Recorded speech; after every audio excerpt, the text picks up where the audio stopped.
자, 목사가 증거할 것은 십자가의 피죠. 그죠? 그러면 이 구원이 어디에서 나오느냐라고 할 때는 십자가에서 나오죠. 문제는요, 이런 겁니다. 이 목사님 질문을 잘 하셨는데, 문제는 이미 온 사람들은 모두가 다 악마의 자식들이죠. 그들은 모두가 다 구원을 지금 받기 위해서 왔어요. 그러면 복음이라는 것은 구원을 위한 복음이 아니라 십자가에 피 흘린 예수님의 주되심을 위한 복음이 되어지잖아요. 그러면 우리가 복음을 어떻게 전합니까? 라고 하면 예수 믿으면 구원 얻습니다 라고 전할 수 있잖아요. 그죠?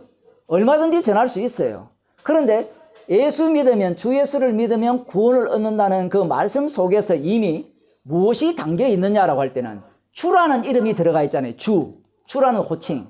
주라는 호칭이 들어가 있는 순간 예수 이름을 믿어서 구원을 얻는다는 요소가 부정됩니다. 벌써. 말씀을 뭐 그렇게 복잡하게 합니까? 라고 저한테 반문을 하시면, 말씀이 복잡한 문제가 아니라 육이 이미 악마에게 속했기 때문에 육이 담고 있는 이 청들이 너무 깊어서 문제예요. 그 빌립보 그 간수에게 주 예수를 믿어라, 그리하면 너와 내 집이 구원을 얻는다라고 했잖아요. 그 말씀대로 복음 전할 수 있어요. 그러면 주 예수를 믿었잖아요. 믿게 되면 그 주 예수가 나를 함몰시키죠. 어떻게 함몰시키느냐? 날마다 우리를 부인하게 하고 날마다 십자가 지고 따르게 하는 겁니다. 거기에서 표면적으로 나타난 것은 간수가 주 예수를 믿어서 너와 간수와 집안이 구원을 얻었다라는 이 모습이 보이지만, 그 내면으로 들어가면 그 구원 얻은 모선자의 모습은 주를 위해 날마다 죽는 모습으로 드러나는 겁니다. 그러한 내용들이 사복음서에 그대로 다 깔려 있습니다. 문제는 설교자가 복음을 증거하면 돼요. 성도들을 납득시키거나 이해시킬 필요는 없습니다. 오늘 요한복음 5장 37절을 했거든요. 거기에 보면 예수님이 이런 말씀을 합니다. 뭐라고 하시는가 하면, 나를 보내신 이가 나를 증거한다라고 해요. 예수님이라면 예수님의 말씀을 알아듣게 상대들에게, 그 당시 사람들에게 말씀을 하셔야 되잖아요. 왜냐하면 천국 복음을 전하러 오셨으니까. 그런데 나를 보내신 이가 나를 증거한다라고 하셨을 때 그 말씀을 누가 알아듣느냐 이 얘기예요. 아무도 못 알아들어요. 우리가 복음을 전하는 것은 성령의 의지에서 복음을 전하는 거고, 믿게 하는 것도 주님이 지금 친히 살아계셔서 자기 백성을 십자가 사건 속으로 이렇게 끌고 들어가시는 그 능력을 믿고 복음을 전하는 거죠. 내가 잘 설명하고 이해시켜서 납득이 되어서 내가 믿겠다, 이런 식의 복음은 없습니다. 그래서 고린도전서에서 사도 바울이 십자가의 지혜는 인간의 모든 지혜를 패해버린다 하죠.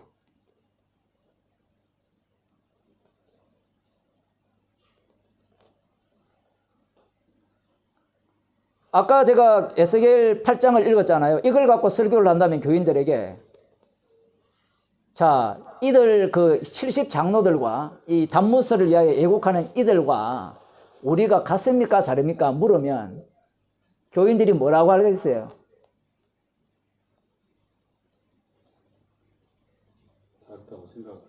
대부분의 사람들은 우리는 저들과 다르다고 하겠지만, 진짜 복음을 전하는 설교자라면 우리가 바로 이런 인간입니다. 그렇지 않나요? 지금도 먹고 살기 위해서 얼마나 열심히 일하고 돈 벌러 다닙니까? 어느 신에게 빌고 있어요 지금? 돈 신에게 빌고 있지 않아요?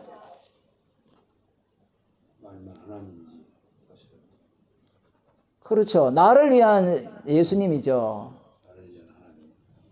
그러면 이 복음이 들려진다면 그야말로 상한 심령이 되겠죠. 주께서 원하시는 것은 상한 심령이잖아요. 제사 예물을 원하시는 것이 아니고. 그리고 복음은요, 이미 성령 받은 목사님들이시기 때문에 여러분이 받은 걸 내놓으시면 돼요.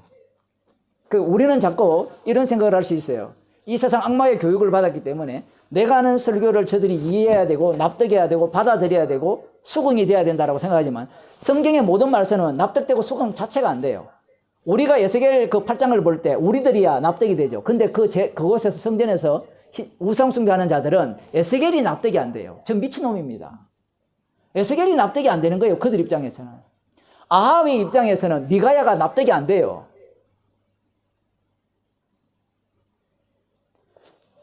설교자는 납득 이해시키는 사람이 아니고 증인입니다.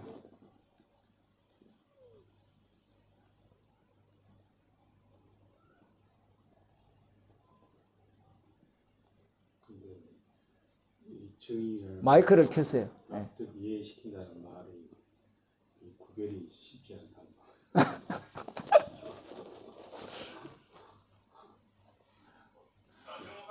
예.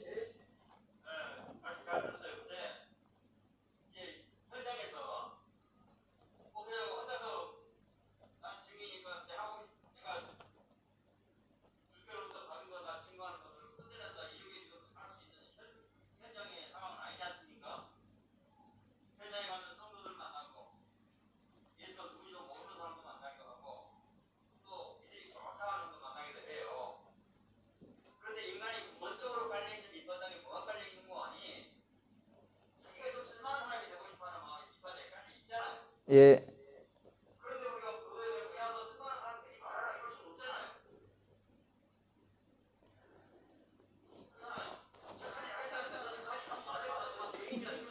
좀 꺼주세요. 뭐라고요?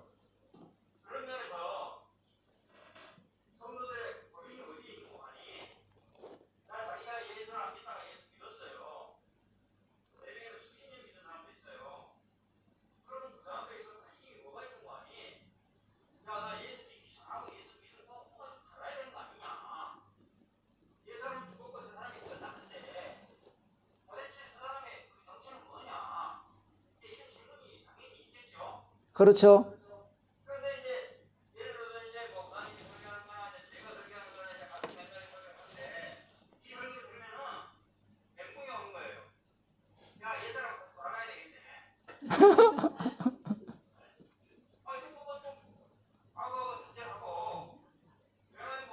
무엇을 믿는다는 그 자체가 주도권이 몇 개 있다는 효과가 그게 무슨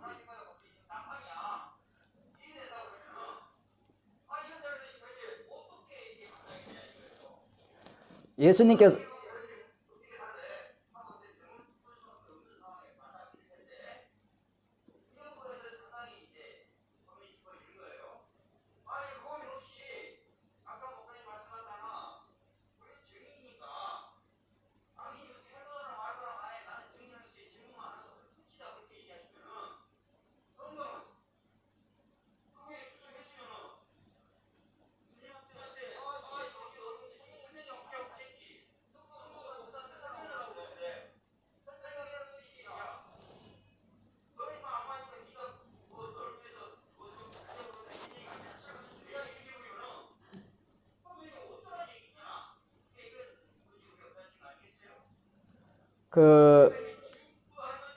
예.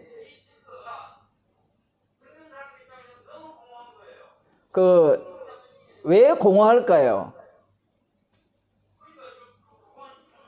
이유는 딱 한 가지입니다.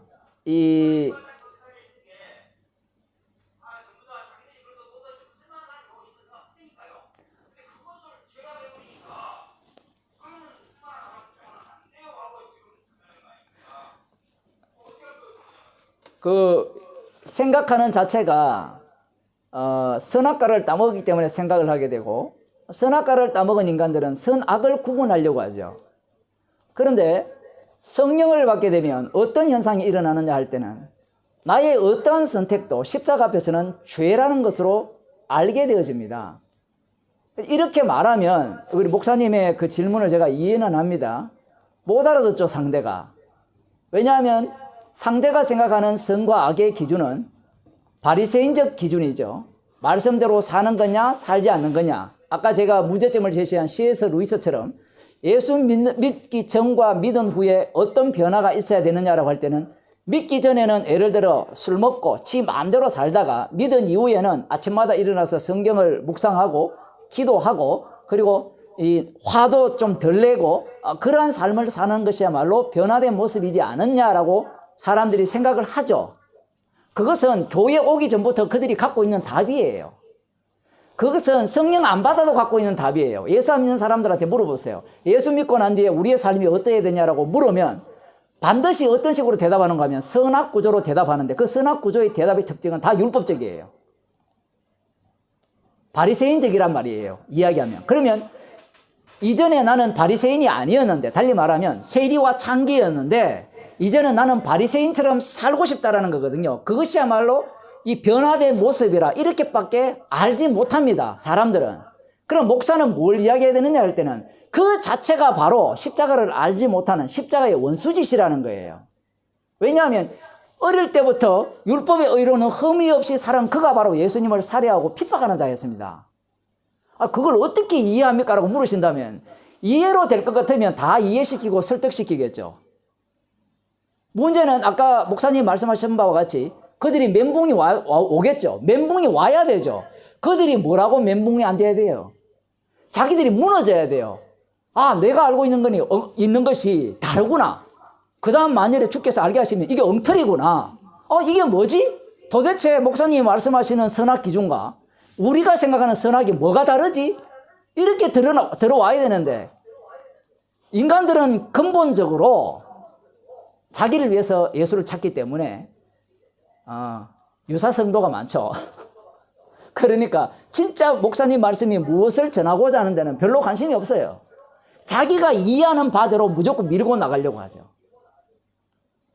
그래서 아마 정몽찬 목사님께서 아무리 설교를 하고 말씀을 전해도요 납득 못해요.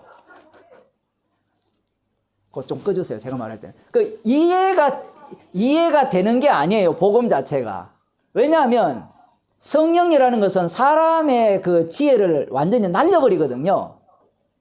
성령이 와버리면 우리가 보는 시야 자체가 이런 거죠. 눈이 떠져 있었고 이렇게 설명해 줘 보세요. 성도님이면 성도님, 예수님을 믿기 전에 당신이 갖고 있던 예수 믿기 전과 믿은 후의 인생이 어떠해야 된다는 그 사고방식 있잖아요. 그걸 한번 적어보시라고요. 적어보시고 예수 믿고 난 뒤에 그 사고방식과 일치하는지 아니할지는지 물어보면 일치해요. 대부분이. 그러니까 6에서 0으로 넘어온 게 아니라 6에서 6으로 넘어온 거예요. 그게 오늘날 교인들이거든요. 그러면 그들에게 가장 잘 먹히는 게 뭔가 하면 여러분은 십자가의 피로 구원받았으니까 이제는 우리가 변화된 삶을 살아야 됩니다. 아까 C.S. 루이스처럼 날마다 우리 자신을 비우고 예수님의 말씀으로 채우는 거예요. 말씀으로 채우는 게 뭐냐? 그것은 내가 괜찮은 인간이 되는 거예요. 이전과 지금을 비교할 때. 그런데 사도 바울은 정반대로 나가죠. 괜찮은 인간이 되는 것이 아니라 죄인 중에 개수가 되죠. 우리가 볼 때는 복음을 전하는 모습은 괜찮아 보이잖아요. 이런 게 되게 어려워요. 사도 바울이 복음을 전하는 모습은 괜찮아 보이는데 사도 바울 본인 입장에는 성령 받은 입장에는 죄인 중에 개수로 나가요. 대화가 안 통합니다. 이거는. 주를 위해 목숨을 버렸는데 그게 어떻게 죄인 중에 개수입니까? 우리는 그런 의식을 갖고 있죠. 그게 이제 누가 치고 나오는가 하면 김성수 목사하고 또 누굽니까? 누구죠?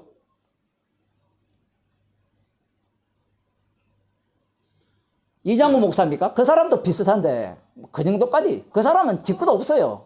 자기 것도 없는데 아무튼 맞는 스탠스만 뚝 취하는데 성령의 일은 성령만이 하시게 된다면 우리의 일이 아니에요. 그러면 사도 바울이 주를 위해서 목숨을 버렸잖아요. 버렸다는 건 주의 일이잖아요. 그럼 사도 바울은 뭐예요? 죄인 중에 개수인 거예요. 이런 안목을 인간이 볼 수 있는 능력이 없어요. 그럼 이걸 설득시키고 이해시켜요? 설득과 이해대로 될 것 같으면 다 납득시키고 이해시키죠. 그러면 목사는 뭐 해야 됩니까? 광야에 외치는 자의 소리로 외치다가 가야죠.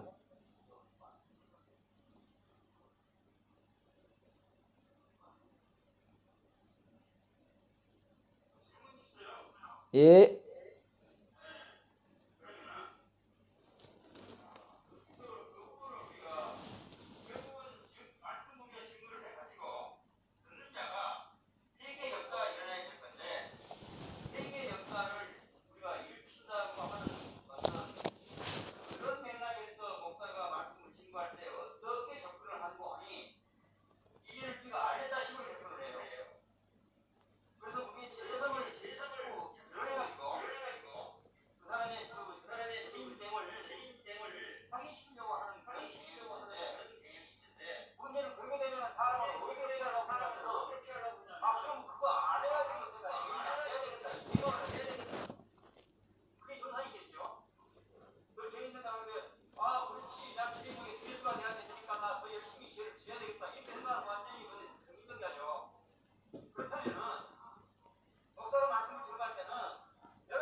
그렇게 되면 그 해석법이 바리새인 해석법이죠.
반대편 생각합니다. 자, 이제 우리가 구약을 보게 되면요. 구약 이스라엘 백성들은 어떻게 살았느냐라고 할 때는 우리가 다 알다시피 아무리 선지자들을 통해서 외쳐도 그 말씀을 듣지 않았습니다. 선지자들의 외침을 그들은 듣지 않았죠. 듣지 않아서 결국은 멸망을 당했거든요. 그리고 신약 시대에 그 예수님을 살해한 바리새인과 서기관들과 사두개인들은 어떠냐라고 할 때는 그들은 말씀대로 살았습니다. 자, 그러면 우리는 이런 질문을 할 수 있죠. 말씀대로 살아야 됩니까? 안 그러면 말씀에 순종하지 말아야 됩니까? 라는 이야기입니다. 예수님은 이렇게 말씀하셨거든요. 성경은 내게 대해서 전한다. 이렇게 말씀하셨어요. 그러면 구약 성경에 근거하면 말씀대로 살아야 되죠. 그래서 멸망당했기 때문에. 그러면 멸망당하지 않기 위해서 살려고 하는 자체가 예수님을 살해했잖아요. 그러면 말씀대로 산다는 자체도 예수님을 살해한 죄이기 때문에 인간이 이렇게 하든 저렇게 하든 모두가 다 십자가의 원수라는 얘기입니다. 그러면 아까 이제 목사님이 예를 든 그 산상설교에 근거하여서 마음으로 음욕을 품은 자마다 다 간음함이니라 이런 걸 가르쳐 줘야 내가 안 되는구나 이렇게 생각을 하여서 죄인 중에 계시구나 이렇게 생각할 거 아니에요. 그런데 우리가 한번 생각해야 될 게 그런 수준의 그 죄인이 된다는 것은 누구나가 다 가능한 이야기예요. 그런데 그것이 십자가와 연결시켜버리면 어떤 일이 발생하는가 하면 그런 생각을 품지 않아도 말씀이 우선시되어서 그 말씀이 우리를 가늠한 자로 만들어버려요.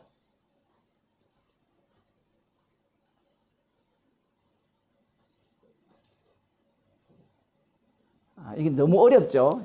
이런 얘기들은.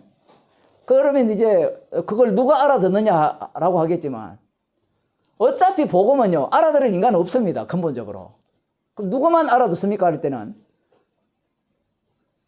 본인들이 잘 아시잖아요. 성령 받은 사람만 알아듣죠. 그리고 이제 목사님의 질문에 대한 것이 이럴 수도 있습니다. 목사님처럼 설교하면 사람들이 모두 다 지 맘대로 살려고 하지 않습니까? 라고 이야기하잖아요. 그죠? 예. 뭐 여기서도 똑같이 그런 질문을 했거든요. 지 맘대로 살게 두세요. 왜 그걸 걱정합니까? 여러분이 복음을 제대로 전했으면 지 맘대로 살게 해도 돼요. 주께서 그렇게 하시기 때문에. 문제는 설교자가 말씀을 전했을 때 뭔가 기대하는 목적하는 바가 있는 것이 문제죠.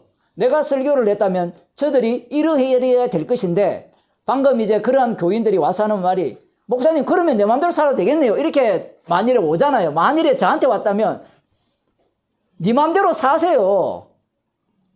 그렇게 이야기할 겁니다. 왜냐하면 인간은 두 종류밖에 없습니다. 성령이 있는 사람과 성령이 없는 사람. 달리 말하면 악령이 있는 자와 성령이 있는 자뿐이죠. 그 사람은 뭘 밖에 생각 못하는 내가 있다고 생각해요. 내가. 성령의 인도하심 자체를 모릅니다. 그리고 성령이 오셔야만 내가 악마한테 악령에 이끌려 살았다는 것을 알게 되는데 이것도 모르죠. 그래서 하는 말이 그러면 내 마음대로 살아도 되겠네요 라는 말 자체를 이야기하는 거예요. 이 말한다는 자체가 뭔가 하면 자기가 자기의 주인공이라는 겁니다. 그런데 자기가 주인공 행세하다가 복음을 딱 들으니까 하는 말이 자기 본색이 드러나죠. 목사님 말씀을 들어보니까 이래도 죄, 저래도 죄니까 내 마음대로 살겠습니다. 이래도 내, 저래도 내 마음대로 살겠습니다. 그리스도의 영이 없기 때문에 그런 소리를 하는 겁니다. 여러분도 아마 이런 말씀을 들었을 거예요. 네 마음대로 살아라고.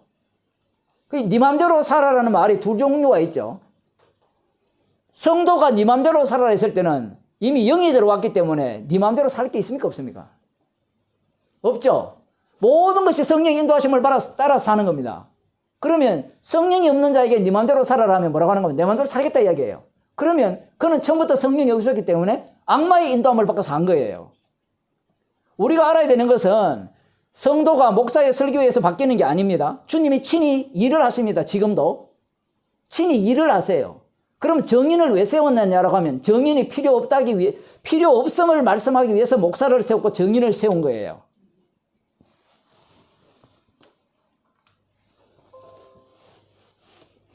그 목사가 자꾸 가르치려고 하는데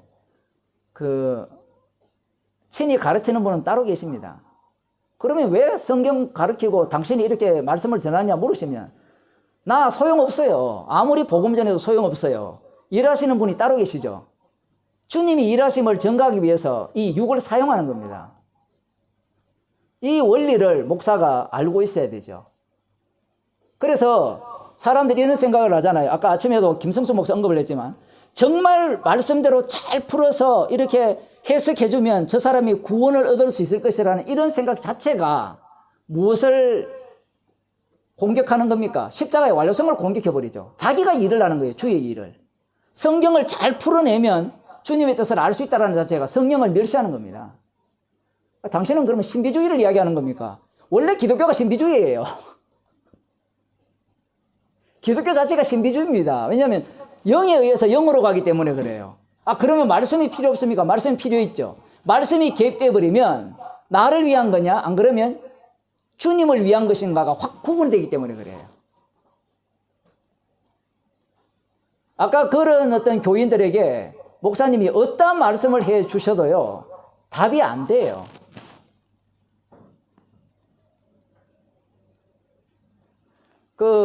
우리가 목사가 왜 되었느냐라고 질문을 하고 싶은데, 주님이 목사를 세운 이유는 너 목사 아니다라는 것을 증거케 하기 위해서 목사로 세운 거거든요. 복음 전하는 자가 아니라는 것을.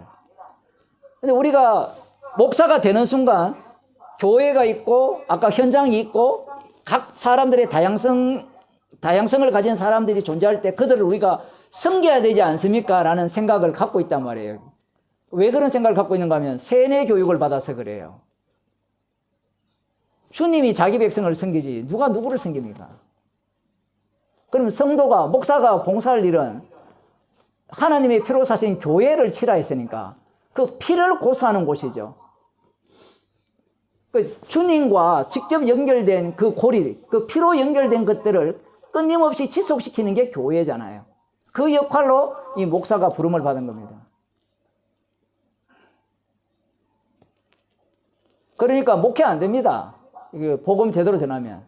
여러분이 고린도전서 읽어보세요. 사도 바울이 복음 전하고 난 뒤에 그 교회들이 뭐 제대로 된 모양을 띈 교회들이 있습니까?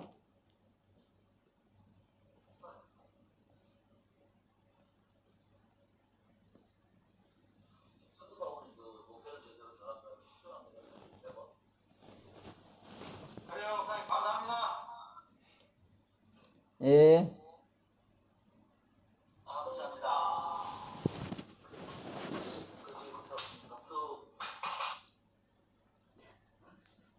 예. 기도하고 마치겠습니다. 예. 하나님 아버지, 주님께서 친히 십자가의 능력으로 일하심만을 전가하는 주의 백성이 되게 하여 주옵소서. 예수님 이름으로 기도드리옵나이다. 아멘. 네, 수고하셨습니다.